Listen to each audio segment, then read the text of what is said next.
Είμαστε τα φαντάσματα της πόλης.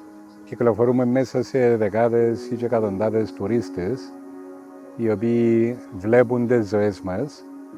Στην οικογένειά σου έχετε δύο αγνοούμενους. Δύο αδέρφια του πατέρα μου ήταν ανήλικοι, ο ένας 16 και ο άλλος σχεδόν 18 ετών.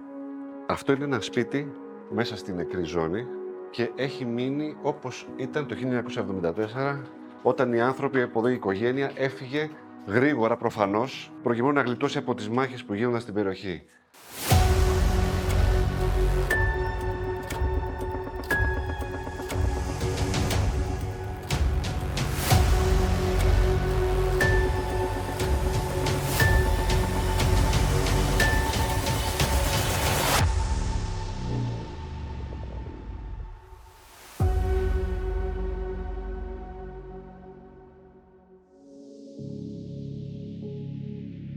Κύπρος, 1974-2024. Έχουν περάσει 50 χρόνια από την τουρκική εισβολή που διχοτόμησε το νησί και που αποτέλεσε το κομβικό σημείο για το κυπριακό ζήτημα. Για να φτάσουμε όμως το 1974, προηγήθηκε ένας αιώνας με απεικιοκρατία, απελευθερωτικούς αγώνες, διακοινωτικές συγκρούσεις, σκληρή διπλωματία στην οποία ενεπλάκησαν όλες οι μεγάλες δυνάμεις, πραξικοπήματα, μερικές χιλιάδες νεκροί και ακόμη περισσότερες χιλιάδες εκτοπισμένοι. Με το CNN Greece ταξιδέψαμε στην Κύπρο και νιώσαμε το τραύμα της εισβολής.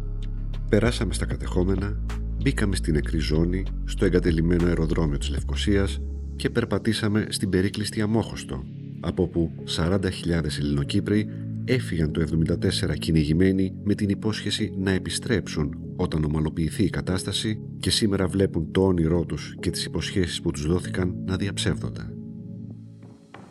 Το Βαρόσι ή τα Βαρόσια, η περίκλειστη περιοχή της Αμμοχώστου που άνοιξε το 2017 μόνο για επίσκεψη, αποτελεί μια μεγάλη πληγή για τους Ελληνοκύπριους και ισχυρό διαπραγματευτικό χαρτί για τους Τουρκοκύπριους και την Τουρκία.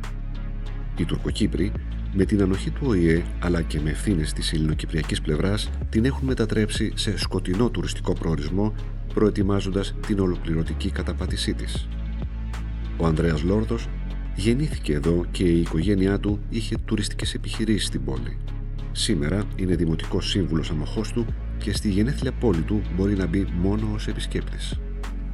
Είμαστε τα φαντάσματα της πόλης. Κυκλοφορούμε μέσα σε δεκάδες ή και εκατοντάδες τουρίστες, οι οποίοι βλέπουν τις ζωές μας. Εάν μπούμε μέσα στα κτίρια θα συλληφθούμε. Εγώ έχω τελέσει υποκράτηση γιατί μετά από 6 μήνες προσπάθειες μπήκα στο σπίτι μου και την ίδια τύχη είχαν πάρα πολλοί συμπολίτες.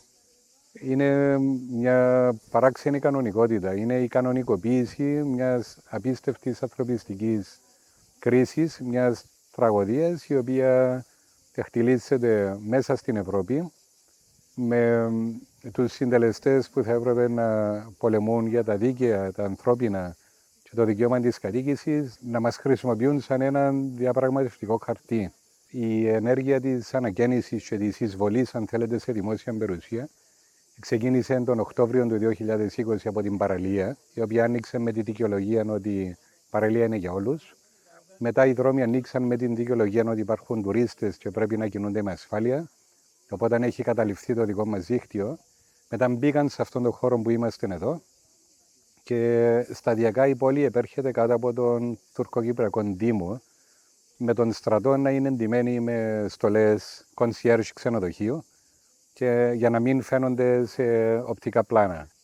Το 2017, μετά την κατάρρευση των διαπραγματεύσεων, η Τουρκία έκανε δύο πράγματα. Ανακοίνωσε ότι ανοίγει το Βαρόσι, αυτή η περιοχή, και ανακοίνωσε ότι γίνονται ασκήσεις σε 3 θάλασσες πλέον με τον ναυτικό της να είναι έτοιμο. Το μήνυμα είναι ότι για τους υδρογονάθρακες της Κυπριακής Δημοκρατίας θα κάνουμε ό,τι πρέπει.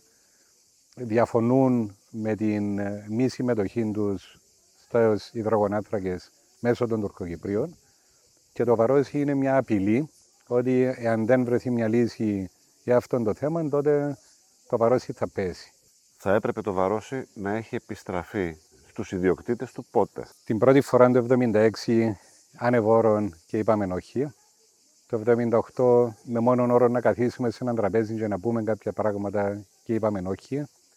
Και μετά η πόλη λαιλατήθηκε και ώσπου να μπούμε στην Ευρώπη, όπου πάλι πραγματεύονταν τους υδρογονάνθρακες, δεν υπήρχε καμία πρόοδος εδώ. Κατά ακρίβεια υπήρξαν απειλές ότι θα επικιστεί το Βαρόσι, το οποίο είναι το νότιο προάστιο της πόλης και το οποίο οι Τούρκοι δεν το ήθελαν. Οι Τούρκοι όταν ήρθαν εδώ ήθελαν τη μισή Λευκοσία, τη μισή Αμόχωστο, τη Μόρφου για διαπραγμάτευση για να τη δώσουν μετά, την οποία δεν αναπτύσσαν καθόλου. Οι πολιτικές εξελίξεις στην περιοχή έκαναν την Τουρκία να κάνει αυτό το βήμα. Εδώ τώρα είμαστε μπροστά από έναν από τα κτίρια, το οποίο είναι υπό τον έλεγχο του ΟΗΕ. Με βάση τα ψηφίσματα, ο ΟΗΕ θα έπρεπε να ήταν όχι μέσα στο κτίριο, αλλά στην πύλη των Βαροσίων και γενικά να εξασκεί τον έλεγχο της περιοχής με σκοπό να επιστρέψουμε πίσω. Αυτόν προνοούν τα ψηφίσματα, με τη λύση του Κυπριακού να έπεται. Το τι επικρατεί στην πόλη είναι ότι ο ΟΗΕ είναι μέσα στα δύο κτίρια που του αναλογούν και δεν παρουσιάζεται. Μου μίλησες πριν για ένα νόμο, τέλος πάντων, αυτό της μητρογονίας. Μάλιστα. Μου εξηγήσεις τι ακριβώς είναι αυτό. Η Κυπριακή Δημοκρατία λέει ότι έναν κορίτσι πρόσφυγας, εκτοπισμένος από εδώ, τα παιδιά του δεν θεωρούνται εκτοπισμένοι. Και αυτό το πράγμα, αν κάνετε τα μαθηματικά, η αναγωγή... Και αν ένα αγόρι έχει παιδιά? Τα παιδιά του αγοριού θεωρούνται εκτοπισμένοι, τα παιδιά του κοριτσιού δεν θεωρούνται εκτοπισμένοι. Και αν ένα αγόρι κάνει ένα κορίτσι? Αν έναν αγόρι κάνει έναν κορίτσι, το κορίτσι θεωρείται εκτοπισμένος, αλλά όταν πάει εκείνον το κορίτσι να κάνει παιδιά, τότε δεν μπορούν να θεωρούνται εκτοπισμένοι. Μάλιστα. Και το αποτέλεσμα είναι ότι αργά ή γρήγορα... Το αργά ή γρήγορα έχω βάλει αναλογιστή και η επαγγελματική άποψη για αυτό το πράγμα είναι ότι το 2050 θα έχει γεννηθεί ο τελευταίος από εμάς, ο οποίος θα μπορεί να λέει νομίμως είμαι εκτοπισμένος. Αυτός ο μηχανισμός, αντί να κατεβάζουμε 70.000 άτομα στις κάλπες, κατεβάζουμε 35 και δεν θα μπορούμε να αντέξουμε. Το 2050 δεν είναι πάρα πολύ μακριά. Για να το αντιληφθείτε αυτό πρέπει να δείτε μια σειρά από ενέργειες στις οποίες δυστυχώς έχει προβεί η πλευρά μας. Η πρώτη ήταν η Συμφωνία Ανταλλαγής Πληθυσμού χωρίς δημοψήφισμα. Μετά ήταν η διασπορά του πληθυσμού μας σε όλη την Κύπρο με έναν σκοπό να σπάσουμε σαν κοινωνία. Ακολουθήσαν άλλες πράξεις όπως οι κόκκινοι χάρτες που δεν μπορείς να δεις πλέον στο κατεχόμενο από χάρτες της Δημοκρατίας ποια είναι τα χωριά μας. Εμείς τα έχουμε σβήσει.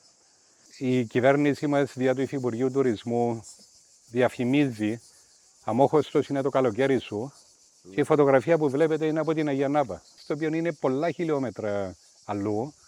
Τα μέσα μαζικής επικοινωνίας μας μιλούν για την ελεύθερη Αμόχωστο την ώρα που όλα τα δημοτικά όρια της πόλης είναι κατεχόμενα και το επόμενο χωριό είναι κατεχόμενο και το επόμενο και δεν υπάρχει ελεύθερη Αμόχωστος.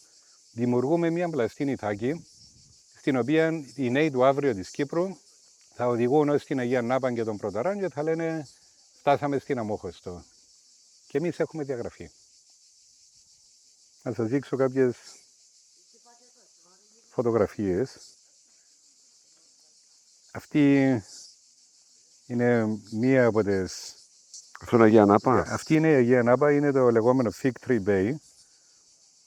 Και αυτή εδώ είναι επίσης στην Αγία Νάπα και βλέπετε από κάτω και τη στάμπα της Δημοκρατίας. Μάλιστα. Και διαφημίζεται ως Αμόχωστος. Αμόχωστος. Και από κάτω είναι ο Δήμος Αγία Νάπα Πρωταράς, που είναι εντελώς αλλού, είναι πολλά χιλιόμετρα μακριά από εδώ και δεν έχουν καμία σχέση. Στα χρόνια που ακολούθησαν έγιναν αρκετές προσπάθειες για την εξέβρεση μιας λύσης για την επανένωση της Κύπρου με κοινά αποδεκτό πλαίσιο συζητήσεων το σχήμα της Διζωνικής Δικοινοτικής Ομοσπονδίας. Το 2017 ήταν ένα κομβικό σημείο γιατί οι δύο πλευρές στο Κραν Μοντανά της Ελβετίας έφτασαν μία ανάσα από τη συμφωνία. Η αποτυχία όμως των διαπραγματεύσεων έφερε όχι μόνο απογοήτευση στις δύο πλευρές, αλλά προκάλεσε και μια μετακίνηση της τουρκοκυπριακής πλευράς, η οποία σήμερα απορρίπτει όλο το προηγούμενο πλαίσιο διαπραγματεύσεων και ζητά διχοτόμηση και δύο κράτη. Ο Ανδρέας Μαυρογιάννης ήταν για αρκετά χρόνια ο διαπραγματευτής της Κυπριακής Δημοκρατίας. Το 2017 ήταν ο βασικός διαπραγματευτής της ελληνοκυπριακής πλευράς στο Κραν Μοντανά, όπου, σύμφωνα με τα λόγια του, οι δύο πλευρές έφτασαν σε ένα ιστορικό σημείο για μια συμφωνία. Σήμερα διατηρεί την αισιοδοξία του, αλλά αναγνωρίζει ότι τα περιθώρια για μια λύση στη βάση των ψηφισμάτων του ΟΗΕ είναι πλέον στενά. Θα μπορούσε η ελληνοκυπριακή πλευρά να μπει στη διαδικασία διαπραγμάτευσης ακόμα και για λύση δύο κρατών? Για αυτή την πρόταση σίγουρα όχι. Αν υπάρχει κάποιο περιθώριο, συνίσταται στο ότι θα θέλαμε να δούμε αυτή την τοποθέτηση ως κίνηση τακτικής. Είναι κίνηση τακτικής, είναι μια θέση στην οποία θα επιμείνουν μέχρι τέλους, δεν το ξέρουμε. Απλώς εμείς πρέπει να κάνουμε ό,τι μπορούμε, και αυτή είναι η προσπάθεια αυτή τη στιγμή, για να καθίσουμε γύρω από ένα τραπέζι. Δεν είναι όμως νοητό να καθίσεις γύρω από ένα τραπέζι όταν η μία πλευρά θέτει μαξιμαλιστικούς όρους και μάλιστα τους θέτει ως προϋποθέσεις για να καθίσεις στο τραπέζι. Πιστεύω πως ακόμα και σήμερα, για παράδειγμα το πλέγμα, το πολύ πολύπλοκο πλέγμα των ευρωτουρκικών σχέσεων, τα ενεργειακά, η θέση της Τουρκίας στην ευρύτερη περιοχή, η σχέση της με τη Δύση, είναι μερικοί από τους παράγοντες που θα μπορούσαν να συνεισφέρουν στη δημιουργία κάποιων ελάχιστων προϋποθέσεων που να μας επιτρέπουν να ξαναδούμε το ζήτημα. Το ερώτημα είναι κατά πόσον μπορούμε να συνεχίσουμε από εκεί που μείναμε στο Κραν Μοντανά, όπου όπως είπαμε ήμασταν μια ανάσα, ήμασταν πολύ κοντά, και αυτό το λέω για διάφορους λόγους. Ο πρώτος λόγος είναι ότι σε αντίθεση με προσπάθειες του παρελθόντος, για πρώτη φορά αυτό που είχαμε στο χέρι μας ήταν το προϊόν ελεύθερης διαπραγμάτευσης μεταξύ των μερών. Αυτό έχει τεράστια σημασία, γιατί ήταν η πρώτη φορά στην ιστορία που είχαμε συζητήσει ζητήματα που έχουν τεράστια σημασία για την πλευρά μας, όπως το εδαφικό, όπως το περιουσιακό και το θέμα της ασφάλειας και των εγγύσεων. Βεβαίως παρέμειναν κάποια στοιχεία για διαπραγμάτευση και κυρίως είχαμε ένα ζήτημα την τελευταία στιγμή με την άρνηση της Τουρκίας να αναλάβει συγκεκριμένες δεσμεύσεις σε ό,τι αφορά την κατάργηση των εγγύσεων. Δέχτηκε τη συζήτηση, δέχτηκε την επανεξέταση, αλλά δεν δέχτηκε δέσμευση τώρα για κατάργηση. Και γιατί δεν συνεχίστηκε η επαφή και έπρεπε να περάσουν 7 χρόνια οι δύο πλευρές να μην μιλούν μεταξύ τους σχεδόν? Αυτό είναι πραγματικά το πολύ σοβαρό ερώτημα, γιατί δεν έπρεπε αυτή η προσπάθεια να θεωρηθεί ότι τέλειωσε εκεί. Έπρεπε, αφού δεν τα καταφέραμε εκείνο το βράδυ, να συνεχίσουμε, να επανέλθουμε. Δυστυχώς δεν ήρθαν έτσι τα πράγματα και περάσαμε τα επόμενα 2 χρόνια σε μια προσπάθεια να ξαναξεκινήσουμε. Το 2019 είχαμε μια πολύ καλή εξέλιξη, τη συνάντηση του Βερολίνου τον Νοέμβριο, όπου συμφωνήσαμε να συνεχίσουμε τη διαπραγμάτευση περίπου από εκεί που μείναμε, αλλά μετά ήρθε το COVID, έγιναν οι εκλογές στα κατεχόμενα και αναδείχθηκε ηγέτης ο κύριος Τσατάρ, και αυτό ήταν που οδήγησε την προσπάθεια σε αδιέξοδο ουσιαστικά. Υπάρχει αίσθηση ότι το κυπριακό στην ευρωπαϊκή ατζέντα έχει πέσει χαμηλότερα. Ναι. Πώς το σχολιάζετε σε αυτό, και αν συμβαίνει κάτι τέτοιο, πώς το εξηγείτε? Το εξηγώ από μια γενικότερη κόπωση που υπάρχει. Άρα ισχύει. Ισχύει σε μεγάλο βαθμό, αλλά ξέρετε, ταυτόχρονα πρέπει να σχετικοποιήσουμε λίγο τα πράγματα. Γιατί η ένταξη της Κύπρου στην Ευρωπαϊκή Ένωση και οι νέοι συσχετισμοί δυνάμεων στην Ευρώπη και στην περιοχή μας εξ αντικειμένου παίζουν καθοριστικό ρόλο. Και από το 2004 και μετά η ένταξη της Κύπρου έχει επαναφέρει ενός είδους εξισορρόπηση ανάμεσα σε εμάς και την τουρκική πλευρά, εξού και η προσπάθεια που οδήγησε στο Κραν Μοντανά το 2017 ήταν αποτέλεσμα της ένταξης της Κύπρου στην Ευρωπαϊκή Ένωση, το οποίο ήρθε για την συγκεκριμένη περίπτωση, για μια φορά, να διαψεύσει αυτή τη ρίση που λέμε καθημερινά κάθε πέρσι και καλύτερα. Είχαμε πολύ καλύτερα το 2017 από το 2004, αλλά εκεί που φαίνεται η αδυναμία, όχι μόνο της Ένωσης, αλλά και δική μας, είναι όταν θεωρούμε ότι η Ευρωπαϊκή Ένωση είναι ένα εργαλείο ή ένα όπλο που μπορούμε να χρησιμοποιήσουμε ενάντια, για παράδειγμα, στην Τουρκία. Δεν δουλεύουν έτσι τα πράγματα. Πολύ ευχαρίστως η Ένωση να μπει στη λογική αυτού που λέμε στα αγγλικά more for more. Αν κάνεις περισσότερα θα πάρεις περισσότερα. Αυτό γίνεται. Αλλά αυτά που λένε συνήθως οι δικοί μας, κυρώσεις και δεν θα βάλουμε βέτο και θα απαγορεύσουμε. Δεν είναι αυτή η λογική της Ευρωπαϊκής Ένωσης. Στο Κραν Μοντανά, απέναντι από τον Ανδρέα Μαυρογιάννη, στο ίδιο τραπέζι, καθόταν ο Οσδήλ Λαμί, εκ των βασικών τουρκοκύπριων διαπραγματευτών. Μας υποδέχτηκε στο σπίτι του στην κατεχόμενη Λευκοσία και το ρωτήσαμε αν πιστεύει ότι υπάρχει ακόμα περιθώριο λύσης μετά από τόσες αποτυχίες και απογοητεύσεις, αλλά κυρίως αν η σημερινή σκληρή γραμμή της τουρκοκυπριακής πλευράς για δύο κράτη θα μπορούσε να αλλάξει. It's very difficult. This common base of trying to establish a bizonal bicommunal federation was agreed by the two sides initially and later adopted by the United Nations.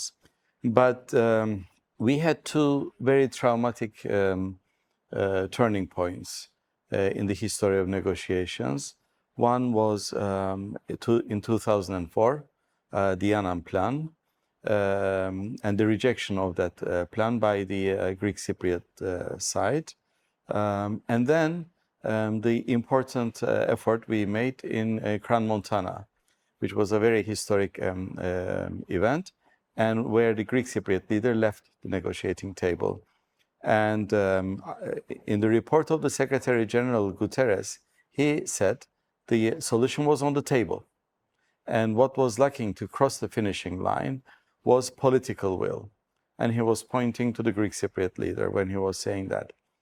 So the Turkish side came to the conclusion, after all these years of effort and two big events, that the efforts to find a federal solution is exhausted. And we don't have a serious counterpart on the Greek Cypriot side. Therefore, we have to start talking about new things. And by that, they mean a two-state solution. Clearly, this is unacceptable for the Greek Cypriot leadership. And we are stuck, and we are where we are. I believe there are ways to overcome, and there is a path to get the two leaders back to the negotiating table.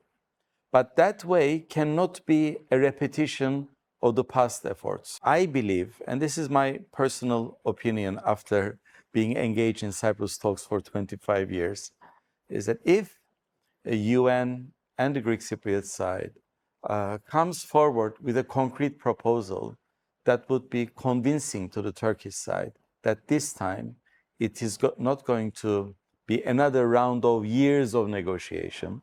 When we sit, we will only spend a reasonable time, maybe a few months.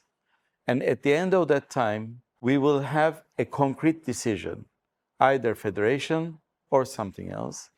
If we have such an approach, Turkish side will have a good reason to give the federal solution another chance. We are paying a big price for a non-solution because the North Cyprus is isolated under embargoes, not recognized by anybody.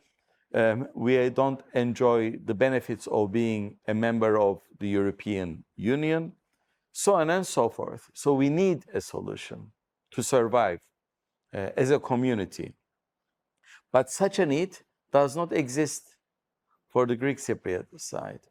So as long as the dynamics are like this, the well-established belief now is that no matter how many times we sit to establish a federation, ultimately the Greek Cypriot voters will say, thank you very much, but I want more.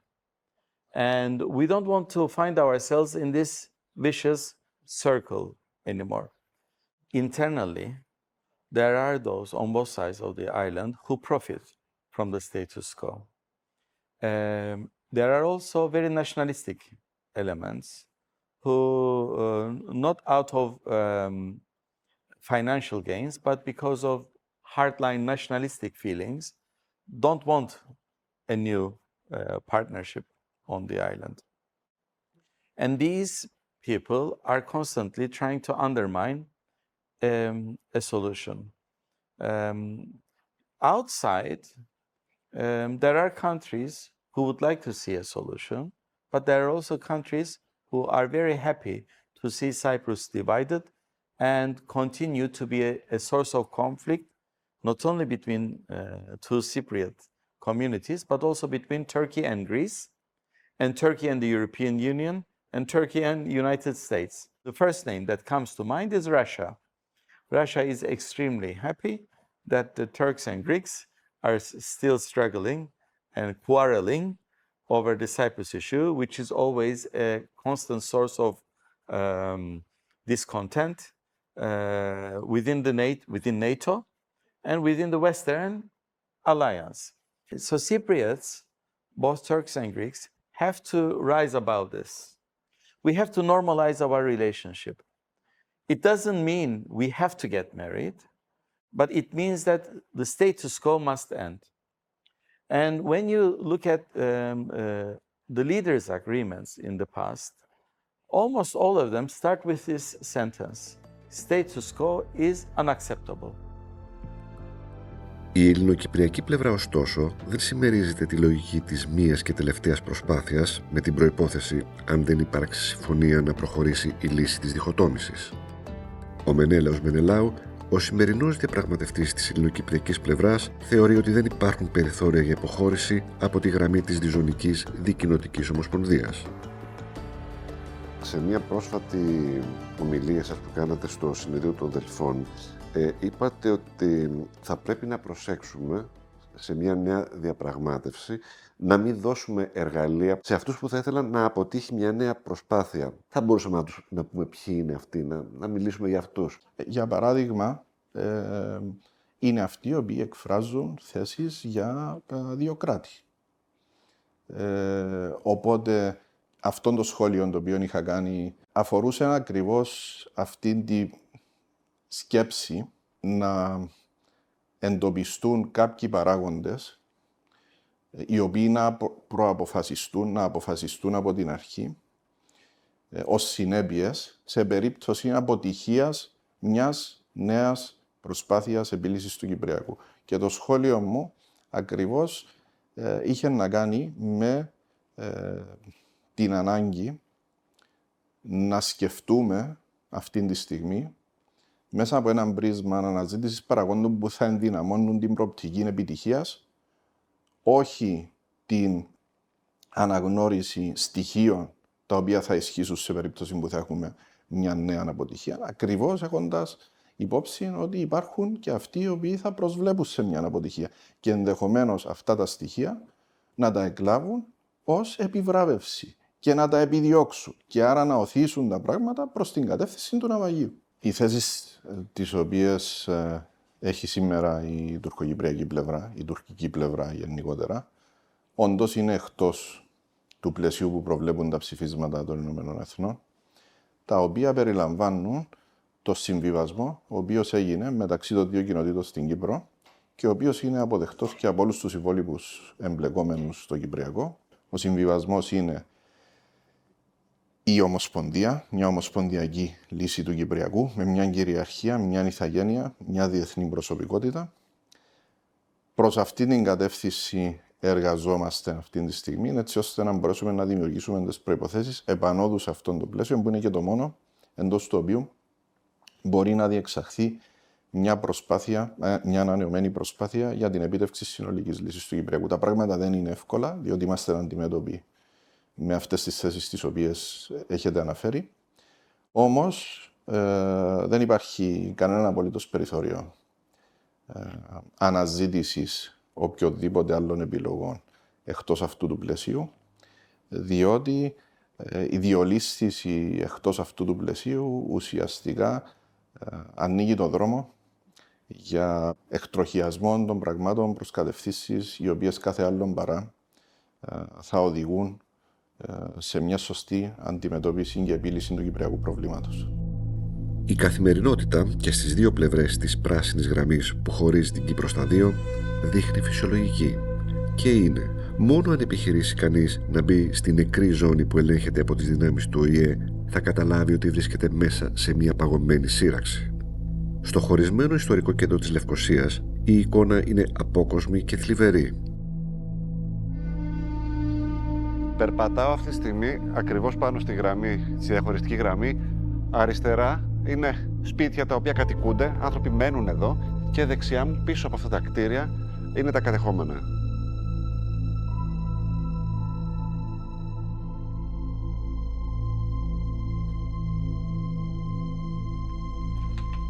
Αυτό είναι ένα σπίτι μέσα στην νεκρή ζώνη και έχει μείνει όπως ήταν το 1974 όταν οι άνθρωποι από εδώ η οικογένεια έφυγε γρήγορα προφανώς προκειμένου να γλιτώσει από τις μάχες που γίνονταν στην περιοχή. Έχουν μείνει όλα άθικτα, η κουζίνα έχει μείνει όπως ήταν και το πιάνο της οικογένειας, ή τέλος πάντων απέμεινε από αυτό. Και το χαρακτηριστικό είναι ότι μια φωτογραφία της οικογένειας από μια μάλλον οικογενειακή γιορτή έχει παραμείνει μέσα στο πιάνο. Δεν επιτρέπεται να την πάρουμε, να τη σηκώσουμε, αλλά θα τη δείτε.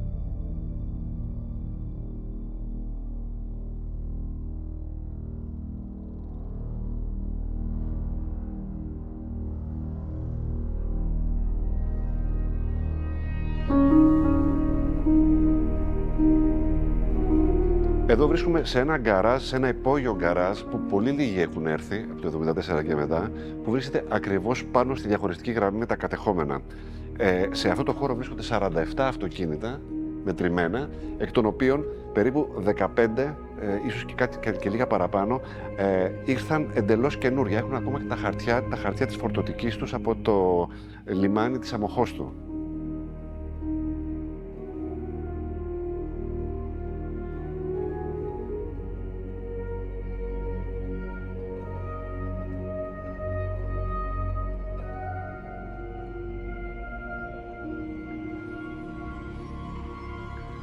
Ακόμη πιο απόκοσμη όμως είναι η εικόνα στο αεροδρόμιο της Λευκωσίας.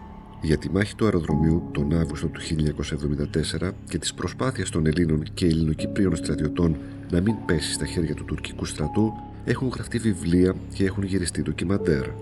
Σήμερα εδώ στρατοπεδεύουν οι δυνάμεις του ΟΗΕ για την περιοχή της Λευκωσίας.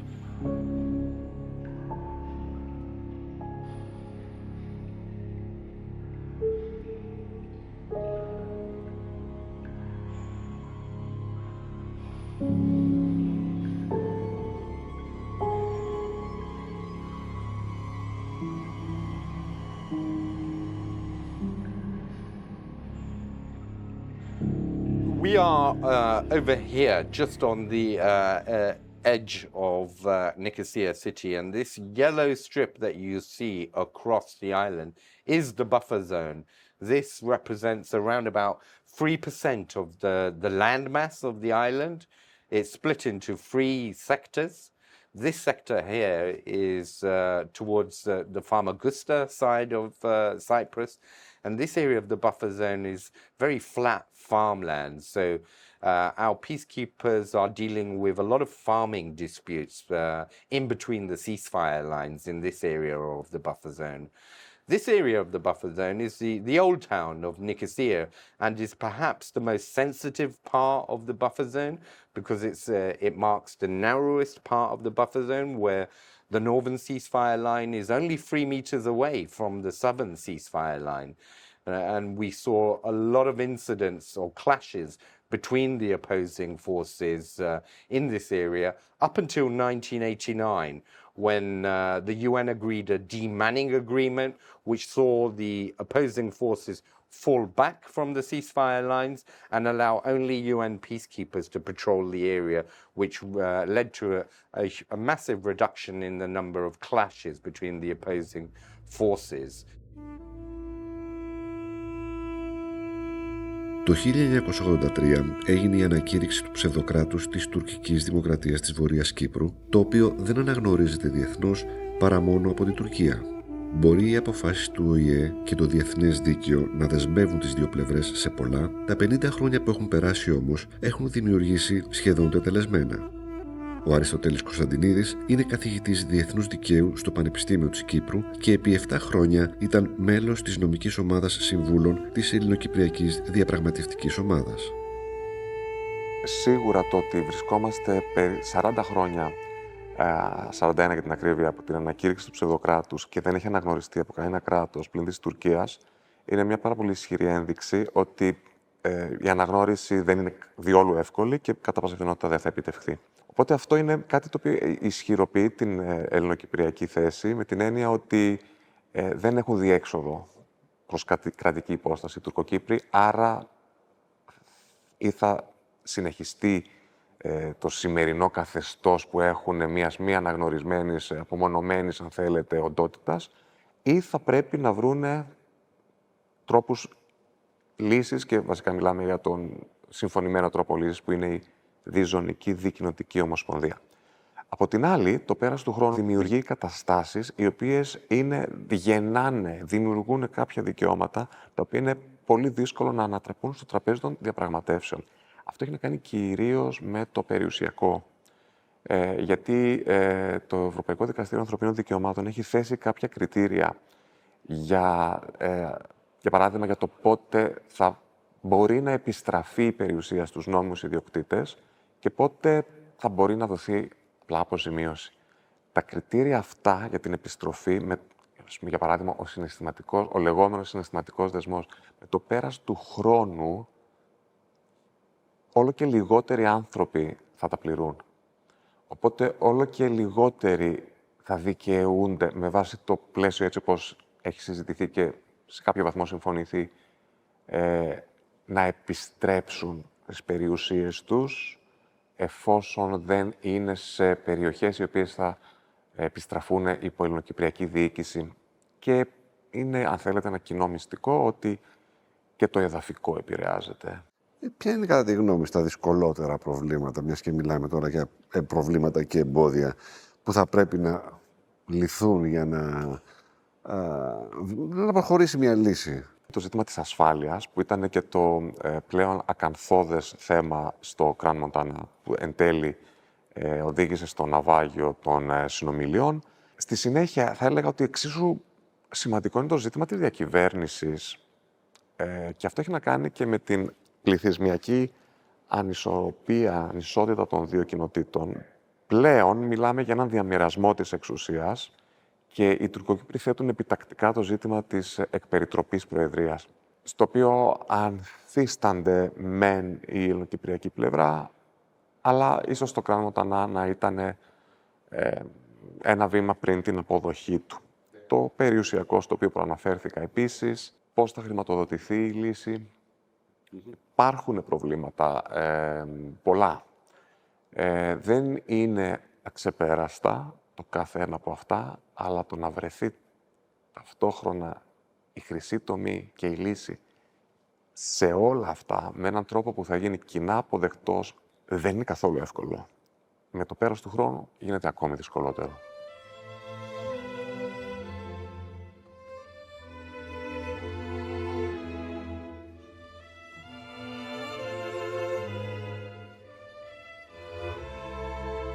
Η οικογένεια μου είναι από την κατεχόμενη Κερίνια. Οι γονείς μου συγκεκριμένα ζούσανε στην Κερίνια. Είχαν το σπίτι τους, το οποίο έκτισε ο παππούς μου, αλλά δεν πρόλαβαν καν να ζήσουν μέσα, διότι όταν έγινε η εισβολή ήταν φοιτητές στην Αθήνα και από τη μία η τραγικότητα του ότι δεν προλάβανε να μπουν έστω μέσα να το δούνε τελειωμένο, από την άλλη η ευλογία το ότι έζησε ο πατέρας μου, διότι έχει 2 αδέρφια αγνοούμενους. Η τέχνη θα μπορούσε να μετουσιώσει το τραύμα σε ομορφιά και δημιουργία. Θα μπορούσε και να φέρει πιο κοντά τους ανθρώπους. Η αμέσως επόμενη γενιά μετά την εισβολή ζει μεν με τις μνήμες που της μετέφερε η οικογένειά της, αλλά αντιμετωπίζει, μια μερίδα της τουλάχιστον, με πιο ανοιχτό μυαλό την προσέγγιση των δύο κοινοτήτων. Ο Μάριος Ηλία είναι ένας διεθνώς αναγνωρισμένος μουσικοσυνθέτης και έργα του έχουν παρουσιαστεί σε όλο τον κόσμο. Το τραύμα της διχοτόμησης διαπερνά το έργο του. Ένα μεγάλο μέρος του έργου μου βεβαίως έχει επηρεαστεί από αυτά τα βιώματα. Το βλέπω και σαν έναν εξορκισμό, θα έλεγα, της κατάστασης αυτής, διότι δεν βλέπω ή δεν θα μπορούσα να φανταστώ οποιαδήποτε πράξη από μέρους μου η οποία να είναι βίαιη για να διεκδικήσω τα ανθρώπινα μου δικαιώματα. Έτσι θεωρώ ότι μέσω της μουσικής είναι αυτό που λέω το ευγενές όπλο, με το οποίο μπορώ κατά κάποιον τρόπο να παρουσιάσω τις αλήθειες, και οι αλήθειες δεν είναι μονόπλευρες, είναι αυτό που λέω πάντα, είναι η γυμνή αλήθεια. Και η γυμνή αλήθεια είναι πανανθρώπινη. Δηλαδή ο πόνος της μάνας που έχασε το παιδί της, είτε του αγνοούμενο, είτε είναι Ελληνοκύπρια, είτε είναι Τουρκοκύπρια, είτε είναι οποιασδήποτε άλλη φυλής ή εθνικότητας, ο πόνος παραμένει ο ίδιος. Γι' αυτό και η Παναγία, αυτόν το οικουμενικό σύμβουλο, παίζει και σημαντικό ρόλο στο έργο μου, όπως π.χ. οι Πονεμένες Παναγίες, οι οποίες ήταν μια ανάθεση της Προεδρίας της Κυπριακής Δημοκρατίας και πρωτοπαρουσιάστηκαν πριν 2 χρόνια ανήμερα της 20ης Ιουλίου στο Προεδρικό Μέγαρο. Και βασικά η Πονεμένη Παναγία, και όπως καταλήγει το έργο, ταυτίζεται με όλες αυτές τις μάνες των αγνοωμένων, είτε είναι Μαρία Παναγίνα, είτε είναι η Αϊσέ Παναγία, δεν έχει σημασία το όνομα, είναι όλες Παναγίες. Έχεις συνεργαστεί ποτέ καλλιτεχνικά με Τουρκοκύπριους? Βεβαίως. Και μάλιστα ανήμερα της τουρκικής εισβολής. Είχαμε πρωτοπεί για την εκδήλωση το έργο που είχα γράψει με τον τίτλο Πονεμένες Παναγίες, και μέλος της Συμφωνικής Ορχήστρας Κύπρου ήταν στα έχρωτε μία Τουρκοκύπρια. Και είχα πάει, την είχα βρει και της είχα πει: γνωρίζεις για ποιο λόγο γίνεται αυτή η εκδήλωση? Μου είχε πει ναι. Και της είχα πει: κοίταξε να δεις, λέω, εγώ δεν έχω οτιδήποτε με την τουρκοκυπριακή κοινότητα. Εγώ θέλω να ξέρεις ότι αυτό το έργο έχει να κάνει με τον άνθρωπο, με τις οικογένειες αυτών που υποφέρουν ως αποτέλεσμα των δεινών του πολέμου. Και μου είχε πει: σε ευχαριστώ και εκτιμώ πολύ αυτό που μου λες και το νιώθω τώρα και σαν δικό. Η κυπριακή κοινωνία ωστόσο αλλάζει όχι πάντα προς μια κατεύθυνση σύγκλησης. Σίγουρα όμως προς μια κατεύθυνση καλύτερης κατανόησης. Το άνοιγμα των οδοφραγμάτων, οι απευθείας επαφές και η οικονομική συνεργασία δημιουργούν ένα νέο πλαίσιο συνύπαρξης των δύο κοινοτήτων. Ο Νικόλας Κυριακίδης είναι εκτελεστικός πρόεδρος του Cyprus Forum, του μεγαλύτερου συνεδρίου παραγωγής πολιτικής σκέψης στην Κύπρο σήμερα. Πριν 21 χρόνια που είχαν ανοίξει τα οδοφράγματα, οι δύο κοινότητες ήταν άγνωστες μεταξύ τους. Τώρα αυτή την 20 ετία που άνοιξαν τα οδοφράγματα, υπάρχει μετακίνηση ατόμων, υπάρχουν συνεργασίες, υπάρχουν οργανώσεις και με άτομα και από τις δύο κοινότητες. Βλέπουμε ότι άρχισε να αλλάζει αυτό σε αρκετά μεγάλο βαθμό. Σίγουρα ένα πρόβλημα είναι ότι στο βορρά υπάρχει το ψευδοκράτος, οπότε είναι ένα ζήτημα το οποίο εμποδίζει πάρα πολλές δράσεις και διαδράσεις και συναντήσεις και επαφές. Παράλληλα υπάρχει και το ψυχολογικό στοιχείο, θα έλεγα, δηλαδή και στις δύο κοινότητες υπάρχουν οι μνήμες του παρελθόντος, υπάρχουν αυτά που διδάσκονται στα σχολεία, που σε κάποιο βαθμό είναι αναχρονιστικά, οπότε υπάρχει μια μεγάλη σύγχυση. Όσο περνά ο καιρός, βλέπω ότι ολοένα και μειώνεται αυτή η καχυποψία. Γιατί όταν γνωρίζεις κάποιον σε προσωπικό επίπεδο και δεις ότι είναι άνθρωπος, έχουμε κοινές ευαισθησίες, κοινό παρελθόν σε κάποιο βαθμό, κοινή κουλτούρα σε κάποιο βαθμό, μουσική, ακούσματα, κουζίνα κτλ. Νιώθεις ότι τελικά είναι και αυτοί άνθρωποι, άρα θα μπορούσα να συνεργαστώ μαζί τους και ενδεχομένως να συνυπάρξω και σε ένα κράτος. Ένας τρόπος που μπήκε στο τραπέζι για να αυξήσει τις πιθανότητες λύσης και συνεργασίας είναι η οικονομική συνεργασία. Και αυτό και με την εμπλοκή της Ευρωπαϊκής Ένωσης και με τα πιο ενεργή εμπλοκή των Ηνωμένων Εθνών γίνεται μια προσπάθεια, για παράδειγμα, μεταξύ των δύο εμπορικών επιμελητηρίων των δύο πλευρών να βρεθούν τρόποι για συνεργασία. Βέβαια, πρέπει να μην είναι αυτό που λέμε zero-sum game. Δηλαδή, δεν πρέπει το κέρδος του ενός να είναι ας πούμε ζημιά του άλλου. Όμως γενικά πιστεύω υπάρχουν τρόποι και γίνεται προσπάθεια και πιστεύω και ελπίζω τα επόμενα χρόνια να βοηθήσει αυτό στις σχέσεις και στην έλλειψη, μάλλον την καταπολέμηση της προκατάληψης και κατ' επέκταση στο πολιτικό επίπεδο. Η οικονομία, δηλαδή το εμπόριο, φέρει τους ανθρώπους πιο κοντά. Μπορεί να φέρει και τους πολιτικούς των δύο κοινοτήτων πιο κοντά. Οι επικεφαλείς του Κυπριακού Εμπορικού και Βιομηχανικού Επιμελητηρίου και του αντίστοιχου Τουρκοκυπριακού το πιστεύουν, όπως πιστεύουν και στη διεύρυνση της οικονομικής συνεργασίας των δύο πλευρών. Όπως λένε, οι οικονομικές σχέσεις γρήγορα μετατρέπονται και σε προσωπικές σχέσεις, αφήνοντας το αποτύπωμά τους στην κοινωνία. Ένας από τους βασικούς πυλώνες, αν θέλετε, αυτής της σχέσης που αναπτύσσεται μεταξύ των δύο κοινοτήτων και του εμπορίου που φέρνει τις κοινότητες μαζί, είναι και οι σχέσεις του δικού μας επιμελητηρίου με του τουρκοκυπριακού επιμελητηρίου. Ας μην ξεχνάμε ότι το τουρκοκυπριακό επιμελητήριο είναι εκεί πριν το 1974 και πάντα υπήρχε συνεργασία. Σε τι μεγέθη βρίσκεται σήμερα το εμπόριο με τα κατεχόμενα? Ξεκίνησε σιγά σιγά και εξελίσσεται αργούς ρυθμούς αλλά σταθερά. Το τελευταία χρόνια είχαμε κάποιες πιο μεγάλες εξελίξεις ή αυξήσεις στα νούμερα μας, αλλά τα νούμερα είναι χαμηλά. Εν συγκρίση με την όλη οικονομία είναι χαμηλά. Από την ελληνοκυπριακή πλευρά προς την τουρκοκυπριακή πλευρά είναι πιο χαμηλά. Αν πάμε πίσω στο 2020 για παράδειγμα ήταν γύρω στα 600.000, μιλάμε για μικρά ποσά.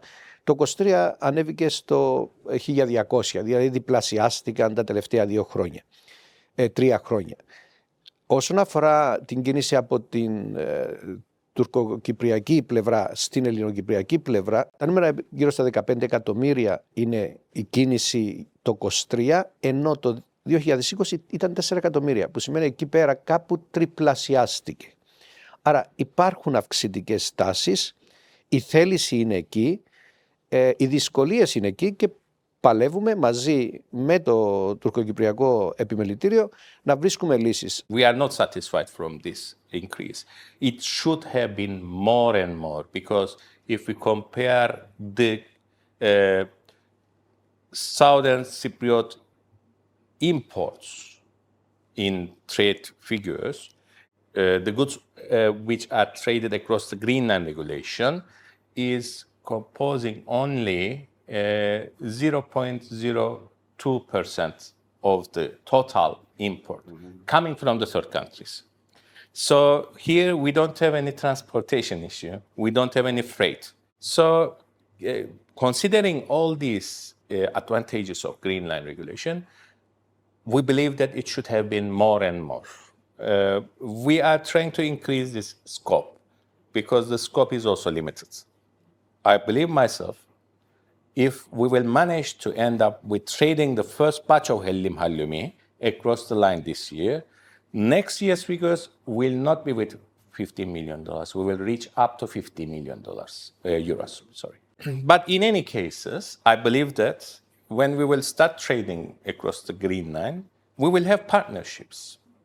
Maybe most of the Greek Cypriot Hellim Hallumi producers, they will come and produce the product with a private label in the Turkish Cypriot factories, or it would be the vice versa. But there will be a trade ongoing. So as this product is one of our biggest export products in both communities, not only in the Turkish Cypriot community, this will give us a big motivation to collaborate, to make partnerships. If we want to bring people of Cyprus together, trade is the biggest instrument, and we must use it. Δεν είναι όμως μόνο η οικονομία που φέρνει κοντά τους ανθρώπους. Η ανάγκη για ειρηνική συμβίωση, κοινή δράση και κοινή δημιουργία κυριαρχεί σε ένα μεγάλο κομμάτι της νεολαίας και των δύο κοινοτήτων. Η οργάνωση Home for Cooperation από το 2011 που ιδρύθηκε προσπαθεί να κάνει ακριβώς αυτό. Να φέρει σε επαφή τις δύο κοινότητες, ενισχύοντας καλλιτεχνικές και εκπαιδευτικές δράσεις.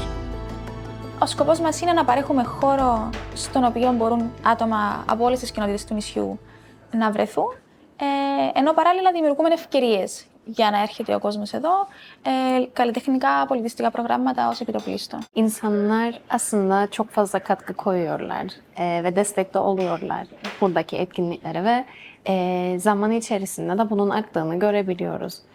İlk başlarda biraz daha çekingen davranan insanlar zaman içerisinde hem buradaki etkinliklerin etkisini de gördükçe daha fazla dahil olmaya başlıyorlar ve aslında çevremizin bu şekilde de büyüdüğünü fark edebiliyoruz. Είμαστε γεννημένες μετά το 1974. Αυτό δεν σημαίνει ότι δεν έχουμε κληρονομήσει μνήμες, αναμνήσεις Και τραύματα. Τραύματα τα οποία ακριβώς δεν έχουμε ζήσει. Και κατά κύριο λόγο αυτό είναι ένα από τα μεγαλύτερα προβλήματα, δυσκολίες που πρέπει να αντιμετωπίσουμε στη δουλειά μας. Γιατί ουσιαστικά έχουμε επαφή με νέους και νέες που έχουν κληρονομήσει όλο αυτό το βάρος. Δυστυχώς βλέπουμε ότι οι δύο κοινωνίες και κοινότητες, η ελληνοκυπριακή και η τουρκοκυπριακή κοινότητα, εξελίσσονται εντελώς ξεχωριστά. Με εντελώς ξεχωριστά εκπαιδευτικά συστήματα, προγράμματα, οι ιστορίες που διδάσκονται είναι διαφορετικές. Οπότε απορρέουν διάφορες δυσκολίες. Υπάρχει μεγάλο ενδιαφέρον και περιέργεια ως προς το τι γίνεται στην άλλη πλευρά. Υπάρχουν εκπαιδευτικά προγράμματα στα οποία έχουμε συνεργαστεί, φιλοξενούμε, τα οποία δείχνουν το ενδιαφέρον των μαθητών, φοιτητών, των ακαδημαϊκών, των εκπαιδευτικών, να δουν τι υπάρχει πέρα από αυτόν το τείχος. Απλά οι ευκαιρίες είναι πάρα πολύ περιορισμένες και συνήθως, αν όχι πάντα, προέρχονται από την κοινωνία των πολιτών. Bence farkına varmamız gereken en önemli noktalardan biri bugünkü bahsettiğimiz iki toplumun geçmişteki iki toplumlar olmadığı. Yani artık hangi tarihi alırsanız alın, çatışmanın başlangıç tarihi olarak o tarihte iki toplum arasındaysaydı görüşmeler veya çatışmalar, şu anda iki toplumdan çok daha fazlası var adada, her iki tarafında da adanın. Ve bunun getirdiği farklı sorunlar da var. Yani Kıbrıs sorunu olarak dile getirilen, bu içinde yaşadığımız çözümsüzlüğün sebep olduğu birçok şeyin yanında artık insanların gündelik yaşamda karşılaştığı da birçok sorun var. Ve Kıbrıs sorununun çözümünde de bunun dahil edilmesi gerekiyor. Aynı zamanda kapalı kapılar ardında devam eden bir barış süreci var. Ve bunun da biraz daha genişletilip içerisine uzlaşıyı dahil etmesi gerekiyor. Çünkü bahsettiğimiz önceden yaşanan travmalar, çatışmanın getirdiği jenerasyondan jenerasyona aktarılan travmaların üstünü örterek ileriye doğru adım atmayı bekleyemeyiz. Ve uzun zamandır da bu şekilde ilerleyen bir süreç var. Σήμερα στην Κύπρο μεγαλώνει η δεύτερη γενιά μετά την εισβολή και οι δύο γενιές μετά το 1974 δεν έχουν βιώματα και άσχημες μνήμες. Ζουν σε μια κατάσταση την οποία αποδέχονται σε έναν βαθμό ως φυσιολογική γιατί ακριβώς δεν γνώρισαν κάτι διαφορετικό. Όπως θεωρούν φυσιολογικό το να πρέπει να περάσουν από έλεγχο ταυτότητας για να μετακινηθούν μέσα στην ίδια τους τη χώρα. Στην οδό Λίδρας βρίσκεται ένα από τα 4 σημεία ελέγχου της Λευκωσίας. Ένα από τα 4 τελευταία σημεία ελέγχου της Ευρωπαϊκής Ένωσης. Μέχρι το 2003 η επικοινωνία των δύο κοινοτήτων ήταν αδύνατη. Η ιστορία μας έχει διδάξει ότι τα τείχη όσο και τα σημεία ελέγχου κάποια στιγμή πέφτουν. Η ίδια η ζωή θα τα καταργήσει, όσο και αν κάποιοι προσπαθήσουν να τα διατηρήσουν.